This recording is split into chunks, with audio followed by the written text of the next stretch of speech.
तर धारावीमध्ये हात घातला. माझा आत्तापर्यंतचा अनुभव, ज्यांनी ज्यांनी धारावीत हात घातला ते गोत्यात आले. गौतम अडाणींनी धारावीत हात घातला. दुसरं, एअरपोर्ट वाशी आणि हे सगळं करायला घेतलं. बंदरं आणि जंगलं यांना हात घातला.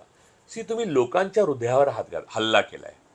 तर अशा वेळेला तुम्हाला कॉन्सिक्वेन्सेस येणार आणि ते कॉन्सिक्वेन्सेस अत्यंत डेडली असतात आणि ते कॉन्सिक्वेन्सेस मोदी थांबवू नाही शकत. सत्ता ही एका पॉईंटच्या नंतर जनतेसमोर हतबल असते जगभर. त्यामुळे आज ना उद्या ह्या सत्तेचं पतन होणार.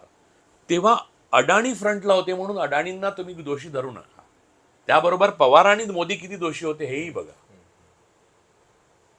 आणि माझं हे मत आहे की पवारांनी ज्या पद्धतीने अदानींना स्वतःच्या बरोबर हिंडवलंय आणि त्यांच्या AI ची लॅब वगैरे करून घेतली, ते पाहता जर अदानींना तुम्ही दोषी मानता तर पवार कॉम्प्लिसिट इन क्राईम मानायला पाहिजे की नाही. जर क्राईम असेल तर, I am not saying crime, but if it is crime then Pawar is a complicit in crime.